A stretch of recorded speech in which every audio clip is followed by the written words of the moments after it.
మళ్ళీ సూపర్ 6కి పోదామా? ప్రతి ఇంటికి ఏడాదికి ఉచితంగా 3 గ్యాస్ సిలిండర్లు. రాష్ట్రంలో ఆ స్లైడ్ పెట్టుమా, యాక్టివ్ గ్యాస్ సిలిండర్లు ఎన్ని ఉన్నాయని. ఈ డేటా ఇది అవైలబుల్ డేటా. రాష్ట్రంలో యాక్టివ్ గ్యాస్ సిలిండర్లు ఈరోజు రాష్ట్రంలో ఎన్ని ఉన్నాయని. 1,55,00,000 గ్యాస్ సిలిండర్లు ఈరోజు యాక్టివ్గా ఉన్నాయి. ఇది central government data. LPG connections data available. Andhra Pradesh రాష్ట్రంలో 1,55,00,000 ఆంధ్రప్రదేశ్ రాష్ట్రంలో గ్యాస్ సిలిండర్లు యాక్టివ్గా ఉన్నవి. మళ్ళీ 1,55,00,000 ఇంటూ ₹895 ఇంటూ 3 సిలిండర్లు ఎంత? 4,200 కోట్లు. నువ్వు కేటాయించింది ఎంత? 895 కోట్లు. మరి ఎవరికి ఏంది? ఏ మోసం కాదా ఇది?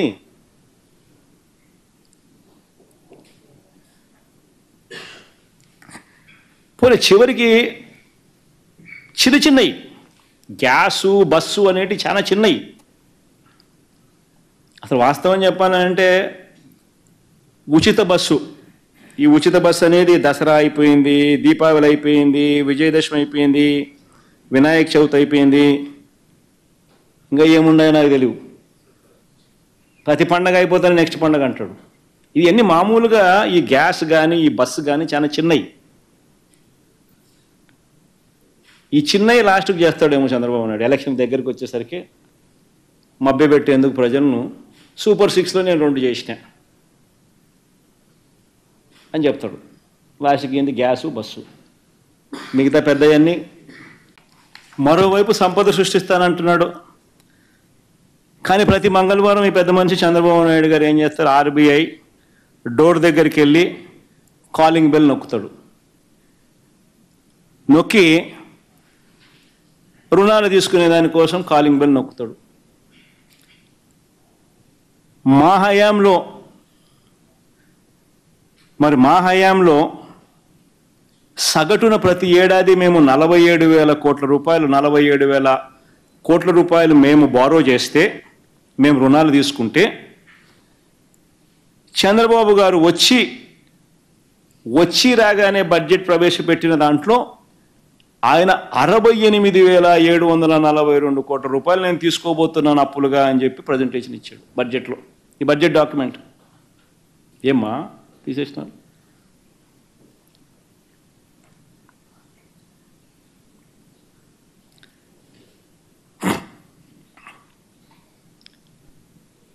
ఆర్బీఐ కాలింగ్ బెల్, ఆర్బీఐ దగ్గరికి వెళ్ళి చంద్రబాబు నాయుడు గారు మంగళవారం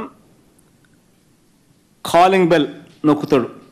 నొక్కుతూ 68,742 కోట్లు నేను తీసుకోబోతున్నానని చెప్తున్నాడు. మరి 47,000 కోట్ల రూపాయలు తీసుకున్న మేమేమో మా హయాంలో రాష్ట్రం శ్రీలంక అవుతుందా?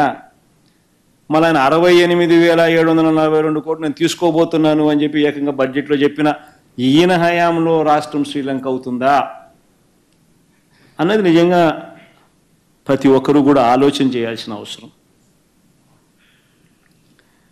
నిజంగా ఒకవైపు ఏమో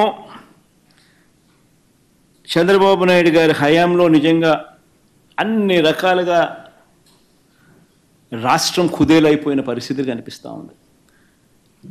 ఇచ్చిన ప్రతి హామీని కూడా నిలబెట్టుకోకుండా ప్రజలను మోసం చేస్తూ ఉన్న పరిస్థితి, ప్రతి సెక్షన్ను కూడా మోసం చేస్తూ ఉన్న పరిస్థితి. ఇటువంటి పరిస్థితుల్లో చంద్రబాబు నాయుడు గారి హయాంలో మహిళలు చిన్నారులకు కూడా పరిస్థితి ఏమిటి అని అంటే రాష్ట్రంలో చూస్తే ఎప్పుడూ చూడని విధంగా జరుగుతూ ఉంది. ఏకంగా 110 మంది మహిళల మీద, చిన్నారుల మీద అత్యాచారాలు ఈ 5.5 నెలల్లోనే.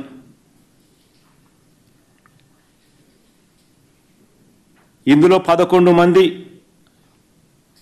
చనిపోవడం కూడా జరిగింది. నిన్న కూడా 3 ఇన్సిడెంట్లు జరిగాయి.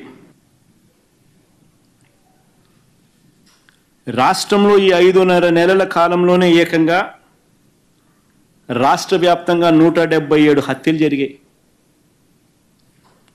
500కు పైగా హత్యాయత్నాలు జరిగాయి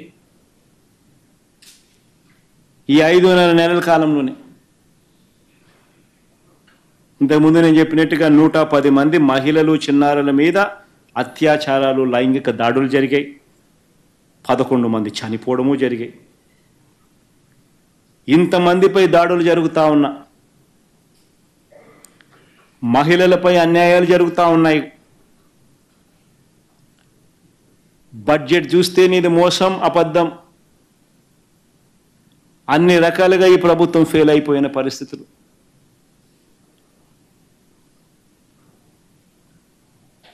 పిల్లలకు సంబంధించిన ఫీజు రీయింబర్స్మెంట్ ఇంతవరకు ఇలా పిల్లలు రోడ్డు ఎక్కుతున్నారు. ఆరోగ్యశ్రీకి సంబంధించిన నెట్వర్క్ హాస్పిటల్కి సంబంధించిన బకాయిలు ఇంతవరకు 2300 కోట్లు దాటాయి, వాళ్ళు రోడ్డు ఎక్కుతున్నారు. పట్టించుకునే పరిస్థితి లేదు. 104, 108 ధర్నా చేస్తూ ఉన్నారు. అతలాకుతలం అవుతా ఉన్న పరిస్థితుల్లో నీ సూపర్ 6 ఒక మోసం, సూపర్ 7 ఒక మోసం, నీ బడ్జెట్ ప్రజెంటేషన్ ఒక మోసం, రోజు డైవర్షన్ టాపిక్స్. ఇలాంటి పరిస్థితులు నిన్ను ప్రశ్నిస్తే దేశంలో ఎక్కడా లేని విధంగా ఏకంగా 680 మందిపై సోషల్ మీడియా యాక్టివిస్టులపై నువ్వు నోటీసులు ఇస్తావు. 147 మంది మీద కేసులు పెట్టావు. 49 మందిని అరెస్ట్ చూపించావు.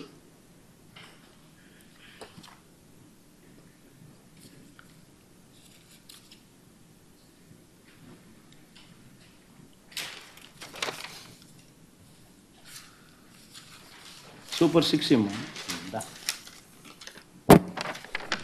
నీ చంద్రబాబు నేను ఒకటి అడుగుతున్నా, ఇదిగో నీ మోసం. ఎన్నికల వేళ నువ్వు చెప్పినావు ఇది చేస్తాను అని. ఇదిగో నీ సూపర్ 6. దీనికి కావాల్సిన బడ్జెట్ ఇది 74,000 కోట్లు. నువ్వు చేసినది మోసం కాదా? నువ్వు చెప్పినది అబద్ధం కాదా? నీ మీద 420 కేసు పెట్టకూడదా? ఆర్గనైజ్డ్ క్రైమ్ ఇది కాదా అని నేను ట్వీట్ పెడతా ఉన్నాను. నా ఎమ్మెల్యేలు, కంటెస్ట్ చేసిన ఎమ్మెల్యేలు అందరూ ట్వీట్లు పెడతా ఉన్నారు, పెట్టబోతున్నారు. మా పార్టీకి సంబంధించిన అందరూ కూడా ట్వీట్ పెట్టి నీ మీద ఎందుకు 420 కేసు పెట్టకూడదు, నువ్వు చేసినది మోసం కాదా అని వైఎస్ఆర్సీపీకి సంబంధించిన ప్రతి కార్యకర్తకు పిలుపునిస్తా ఉన్నాను. ఈ రెండు కూడా ఇదే మాదిరిగానే పెడుతూ ట్వీట్ చేయండి. ఇన్స్టాగ్రాము, ఫేస్బుక్, వాట్సాప్, యూట్యూబ్ అన్నిట్లోనూ పెట్టండి. ఎంతమంది నేను అరెస్ట్ చేస్తాడో చూద్దాం. అరెస్ట్ చేయడానికి ఏదైనా ముందుకు వస్తే ఫస్ట్ నా దగ్గర నుంచి స్టార్ట్ చేయమని చెప్తున్నా. ఏమయ్యా నువ్వు చెప్పలేదా ఇవన్నీ? నీ మేనిఫెస్టోలో ఇవన్నీ లేవా? నీ బడ్జెట్ ఇది కాదా? నీ బడ్జెట్లో కేటాయింపులు, వీటికి సంబంధించిన కేటాయింపులు ఇవి ఉండాల్సింది కాదా?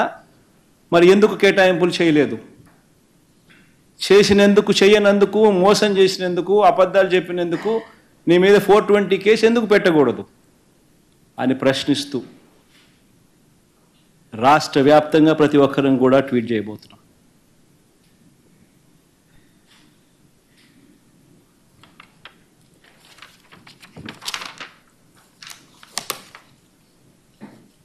అంతే బాటలే.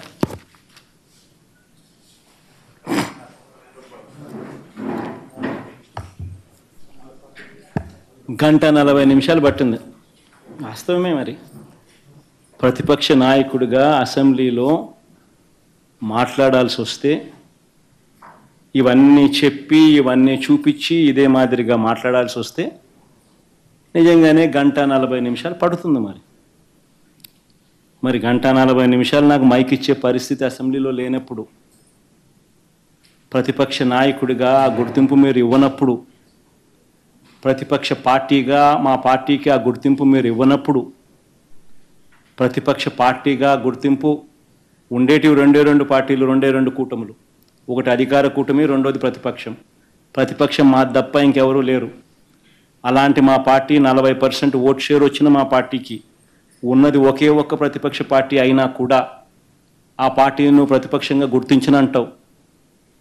ప్రతిపక్షంగా గుర్తిస్తే ఆ పార్టీకి ఒక నాయకుడు ఉంటాడు, ఆయన ఆటోమేటిక్గా ప్రతిపక్ష నాయకుడు అవుతాడు. ఒక్కసారి ప్రతిపక్ష నాయకుడు తాను అయినాడు అని అంటే ఒక హక్కుగా సభలో మైక్ తనకు ఇవ్వాల్సి వస్తుంది. అప్పుడు ఈ 1:40 నిమిషాల సేపు తాను మాట్లాడతాడు, అసెంబ్లీలో ఇవన్నీ చెబుతాడు. చెబితే చంద్రబాబు నాయుడు దగ్గర మాటలు ఉండవు, చెప్పడానికి సమాధానాలు ఉండవు. కాబట్టి నువ్వు ప్రతిపక్ష పార్టీగా గుర్తించడం లేదు. ప్రతిపక్ష పార్టీగా గుర్తిస్తే ఆటోమేటిక్లీ ఆ ప్రతిపక్ష పార్టీకి సంబంధించిన నాయకుడిని ప్రతిపక్ష నాయకుడిగా కూడా గుర్తించక తప్పదు. కాబట్టి కావాలని నువ్వు ప్రజల గొంతు వినపడకూడదు అని నువ్వు చేస్తా ఉన్న ఈ దుర్మార్గానికి మీడియా ద్వారా ప్రజల సమక్షంలో ప్రజల తరపున మాట్లాడుతూ ప్రజలకు సుదీర్ఘంగా అన్ని విషయాలు తెలియజేస్తా ఉన్నాను. రాబోయే రోజుల్లో కూడా అసెంబ్లీ జరిగినంత కాలం మా ఎమ్మెల్యేలు, మా పార్టీకి సంబంధించిన సీనియర్ నాయకులు మీడియా ముందుకు రోజు వచ్చి ప్రశ్నలు లేవనెత్తుతూనే ఉంటారు. ప్రతి 3వ రోజుకో 4వ రోజుకో నేను కూడా వచ్చి ఇలా సుదీర్ఘంగా నాకే మైక్ ఉంటే, అసెంబ్లీలో నాకు కూడా మైక్ ఇచ్చి ఉంటే, ఇచ్చే ధైర్యం మీరు చేసి ఉంటే ఇవే ప్రశ్నలు ఆన్సర్ మీరు చెప్పవలసి వస్తుంది అని చెప్పి మీడియా ద్వారా ఖచ్చితంగా అడుగుతూ ఉంటాం. Thank you.